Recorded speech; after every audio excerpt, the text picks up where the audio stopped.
What's going on, guys? I'm CFB Kings, and welcome back to another episode of the CFBKings Show. Hope you're all doing well today. Really appreciate you tuning in. I just wanted to start off the episode real quick by saying thank you for the support over the past few weeks.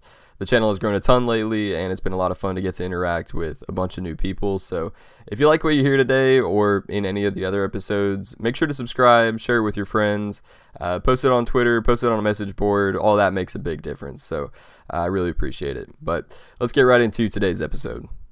Will 2024 be the year that the Miami Hurricanes are finally able to turn the corner and get over the hump and get that program headed in the right direction again?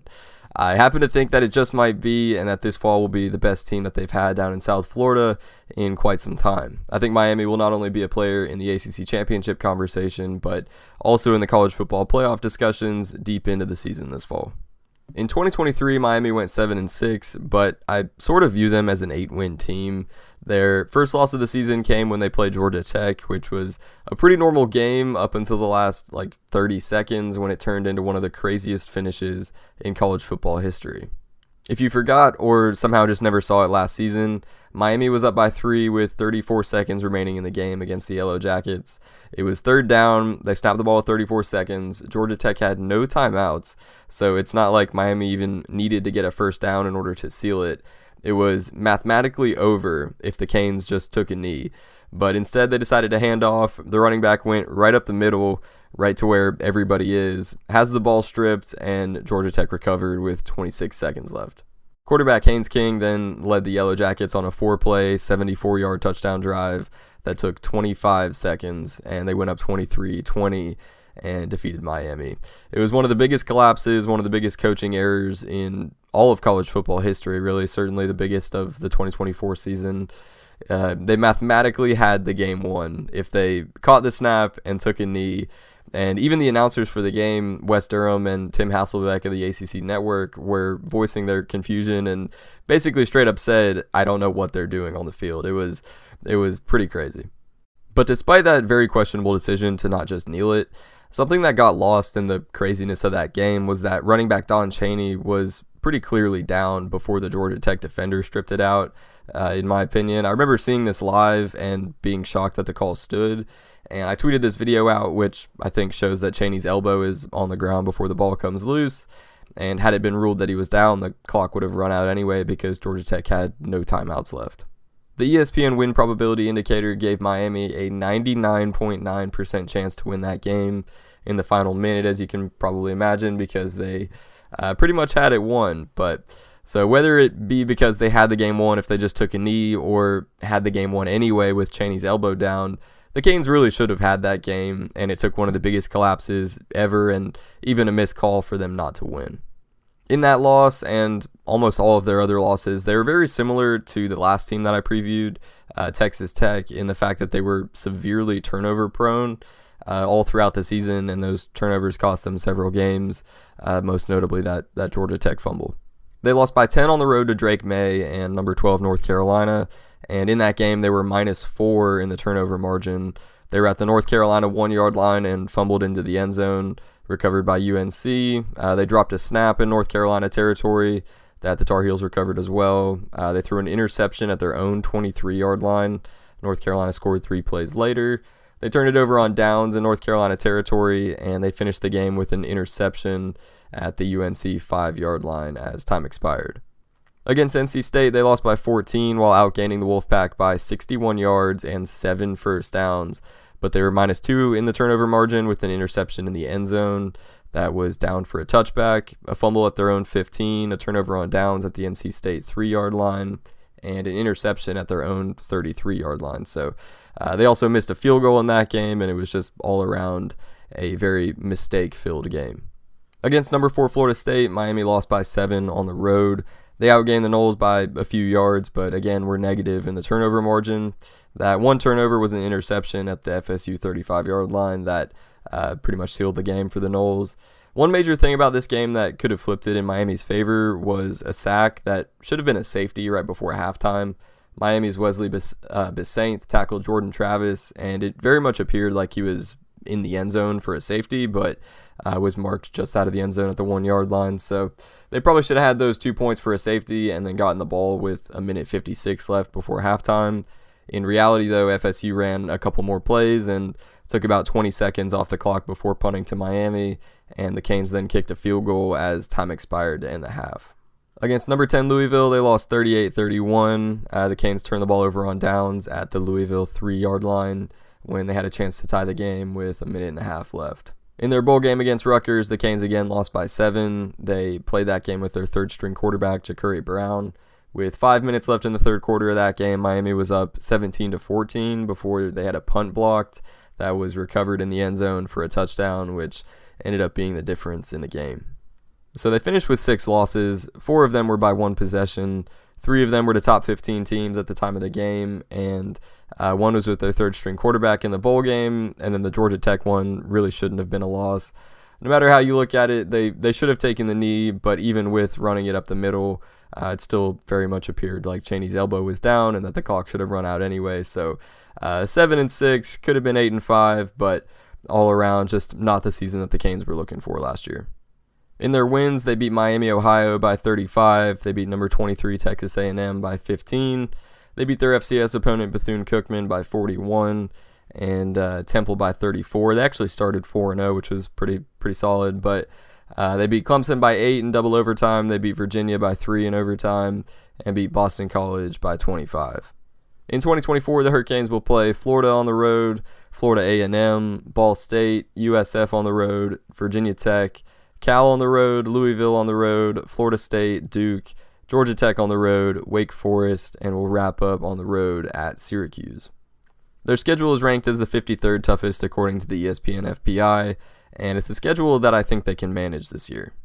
They do start the year with one of their most challenging games of the season right off the bat, going into an extremely hostile environment in the Swamp to take on Florida. That game is already scheduled for 3:30 p.m. Eastern on ABC for Week 1, and a lot of people might see Florida and their records over the past few years and not see them as a major threat, but no matter the caliber of that Gators team, which I actually believe is going to be pretty good this year, but either way, it's always tough to get a win in Gainesville. For example, in 2022, Florida went 6-7, but beat Pac-12 champion Utah at home. Last season, they went 5-7 and beat number 11 Tennessee at home. So that trip to the Swamp in Week 1 very well may be the toughest environment Miami faces all year. Their other non-conference games, however, aren't all that notable. They should have 3 wins over FAMU, Ball State, and USF. Although USF did almost beat Alabama at home last year, so Miami definitely can't overlook any of those, but should be able to beat them. Virginia Tech will be an interesting team to watch this season and could pose a significant threat to the Canes, but Miami gets them at home at 7:30 p.m. Eastern, and that game is scheduled to be on ESPN. They do have to go across the country to Cal for a conference game, an ACC game with Cal out on the Pacific Coast. So that could potentially be a trap game just because of the travel distance, and Cal has a phenomenal running back in Jaden Ott, who the Canes will have to do their best to contain. But overall, a game I think they can win. They get their first bye week right before going to Louisville, who was in the ACC championship game last year, and then they go back home to face DJ Uiagalelei and Florida State.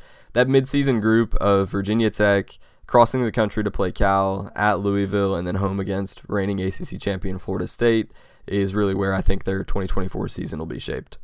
I can see Miami beating Duke at home. Georgia Tech is improving, but I do also see Miami winning in Atlanta. Wake Forest at home will likely be a win, and then at Syracuse could be a little tricky. I previewed Syracuse earlier in the summer, and they're a team that I believe strongly in for the 2024 season, and that JMA Dome up there is known to trip up some teams too, so it'll be interesting to see how that one unfolds. Moving on to Miami's 2024 roster, the Canes have one of their most talented teams that they've had in quite some time. They had some major roster turnover in the transfer portal, but I think with their portal additions, who they bring back, as well as who they brought in their recruiting class, they'll be significantly improved from last season. At quarterback, they lost Tyler Van Dyke, who was their starter, and third-string quarterback Ja'Curry Brown, who started the bowl game for them. Van Dyke transferred to Wisconsin, and Brown transferred to UCF, but they added Washington State transfer Cam Ward. In 2 seasons with Washington State, Ward accounted for 7,170 total yards and 61 total touchdowns, completing 65.5% of his passes. And prior to joining the Cougars, Ward played for FCS Incarnate Word, where he won the Jerry Rice Award in 2021, which is basically the Heisman Trophy for the FCS. He has thrown for at least 3,200 yards in every full season that he's been a starting quarterback in college football. He notably threw for 451 yards and 3 touchdowns last season against Colorado State. He threw for 404 yards and 4 touchdowns against Oregon State. He threw for 438 yards and a touchdown against Oregon, and 317 yards and 3 touchdowns against Washington last year. Last season, Tyler Van Dyke threw for 2,703 yards, 19 touchdowns, and 12 interceptions. He was really good at some points for the Canes and really off in other games. For example, he went 21 of 30 for 374 yards and 5 touchdowns with 0 interceptions against number 23 Texas A&M. And then there was a 3-game stretch later in the season against Virginia, NC State, and Florida State, where he combined to throw for 0 touchdowns and 6 interceptions across 3 games. I think Cam Ward will provide more consistency for them at quarterback and overall will just be an improvement for them. At running back, they lost their starter in Henry Parrish Jr. and their third-string running back, Don Chaney Jr. Parrish transferred to Ole Miss and Chaney transferred to Louisville, but they returned Mark Fletcher Jr. and A.J. Allen. Fletcher had 514 yards and 5 touchdowns. Allen had 361 yards and 5 touchdowns as well last year.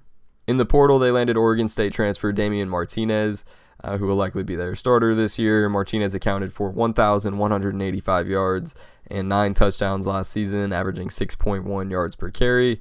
He also had 11 receptions for 126 yards out of the backfield. Martinez had nearly 1,200 yards rushing last year, and that was with Oregon State also giving the ball to running back Deshaun Fenwick nearly 100 times. So he was their primary guy, but was also splitting snaps for a good portion of the season. Martinez was ranked as the second best running back in the 2024 cycle, behind only Quinshon Judkins. Martinez, Fletcher, and Allen is going to be a dynamic trio in the backfield, and behind them, Miami brought in 4-star recruit Jordan Lyle, who is the number 11 running back, a top 20 player in the state of Florida, and the number 133 overall recruit in the class of 2024, and they landed him over Ohio State and Alabama. At wide receiver, they returned their top 2 guys and 6 of their top 8 in terms of receiving yards from last season.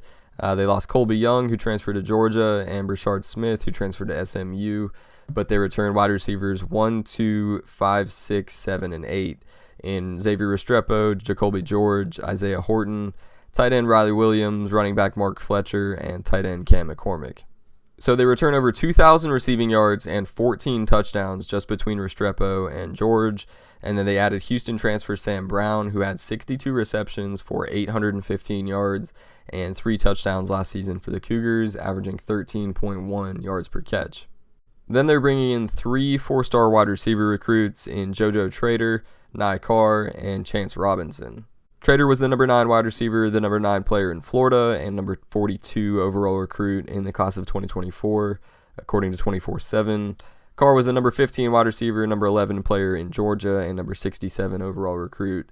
And Robinson was the number 31 wide receiver, number 23 player in Florida, and number 181 overall recruit in that 2024 class. They landed Carr over Georgia and Robinson over Ohio State, Ole Miss, Florida, and Penn State. At tight end, Miami might have one of the deepest groups in all of college football this year. They returned their top 3 guys from last season in Riley Williams, Cam McCormick, and Elijah Arroyo.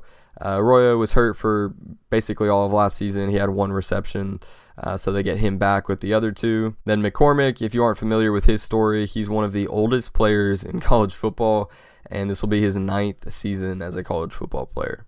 He was a freshman at Oregon in 2016. He redshirted that season. Played in 2017, got hurt in Oregon season opener in 2018 where he fractured his ankle. That caused him to miss the rest of the 2018 season. Then the surgery that he had to help heal that ankle actually ended up causing more problems than it fixed. He then had another surgery in 2019 in the same ankle to get it back to full strength, but it still wasn't fully healed in 2020, so he had ankle reconstruction surgery.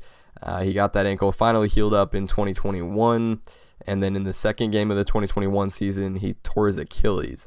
So the only season he's really played in are 2017, 2022, and 2023. and then now 2024.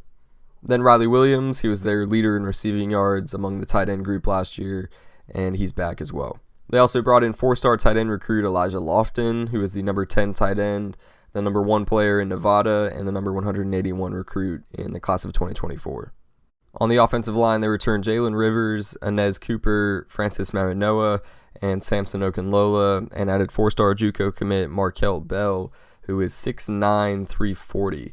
According to 24/7, he was the number 1 JUCO transfer offensive tackle, and he was also pursued by Ole Miss and Auburn. They also added Indiana transfer Zach Carpenter, who is 6'5", 300. Carpenter started 25 games for the Hoosiers and was an honorable mention on the All-Big Ten team last season. Moving on to the defensive side of the ball, this is where things can get pretty interesting for Miami in 2024 with truly how far they'll be able to go and how much they'll be able to do. On the defensive line, they returned star edge Ruben Bain, who accounted for 44 total tackles, 12.5 tackles for loss, 7.5 sacks, and 3 forced fumbles. Bain was given the second highest pass rush grade by a true freshman in Pro Football Focus's history last season, with a higher graded true freshman year than guys like Harold Perkins, Nick Bosa, and Dexter Lawrence. He also had the most quarterback pressures of any freshman in the country last season. They get back lineman Akeem Mesidor, who suffered torn ligaments in both feet against Texas A&M in just week 2 last season.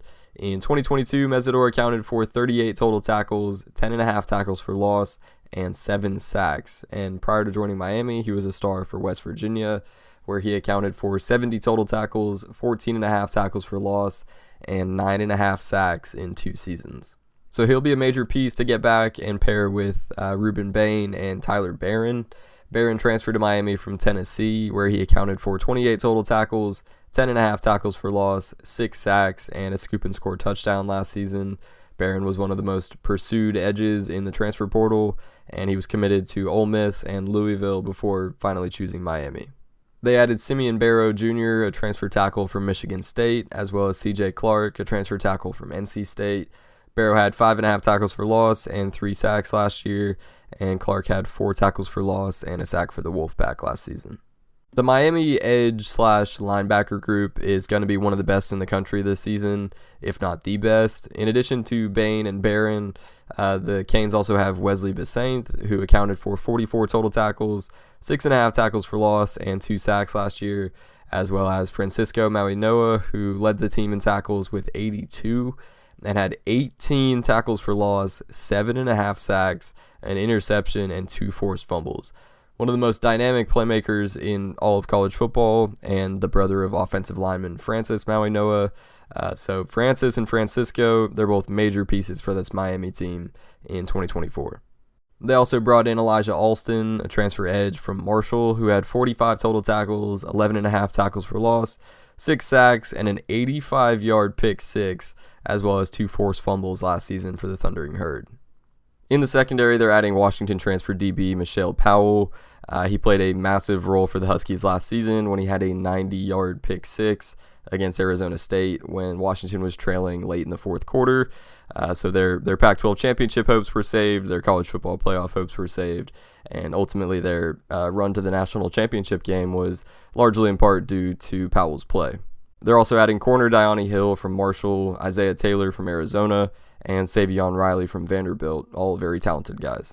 In their recruiting class, which finished 6th overall in the 2024 cycle, Miami brought in 5-star defensive lineman Justin Scott, 4-star edge Marquise Lightfoot, 4-star defensive lineman Armando Blunt, 4-star safety Zaquan Patterson, 4-star edge Booker Pickett Jr., 4-star defensive lineman Artavius Jones, and 4-star linebacker Adarius Hayes. So take all those guys and throw them in with all of the returning production and major transfer acquisitions, and Miami could have a seriously good defense this fall.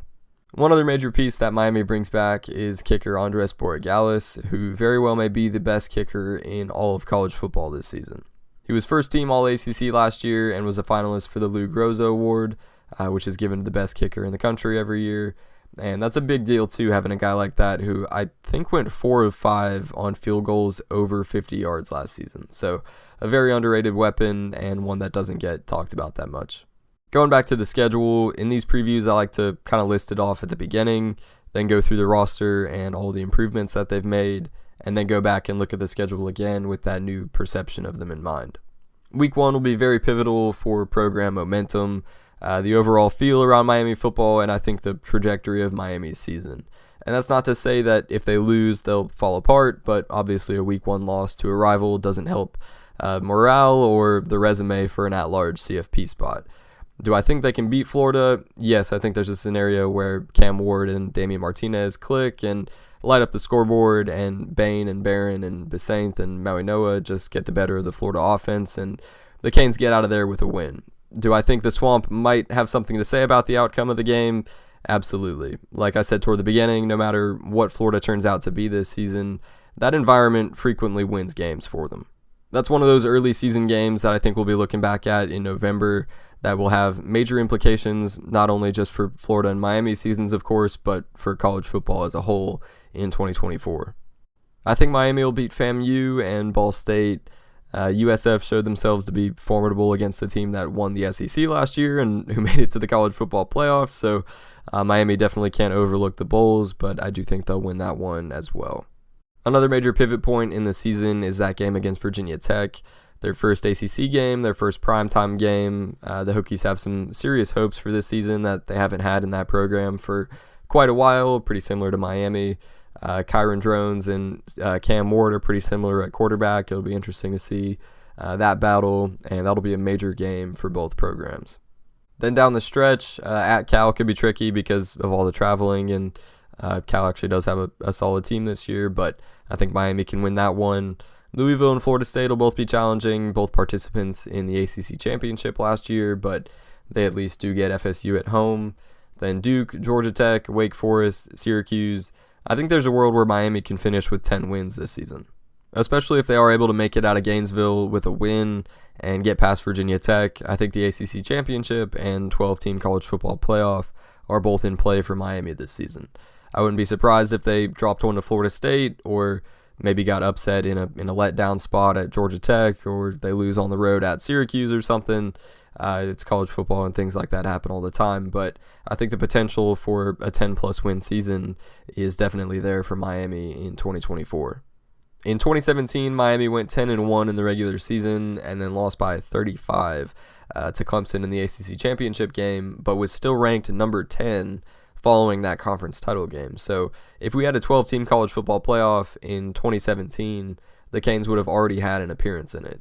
And I think that they have a great opportunity to make that a reality this fall. That's going to wrap up this episode of the show. Really appreciate you listening and making it all the way to the end. We are a little over 2 weeks away from the return of college football, and I think the 2024 season is really going to be a special one. So if you liked what you heard in this episode, go follow CFB Kings on Twitter and Instagram for all things college football as we head into another season. Make sure to leave a like if you enjoyed, subscribe to the channel on YouTube, or follow on Spotify if you're listening there, and come back next time for some more college football content. Thank you so much for watching. Have a fantastic rest of your day, and take care.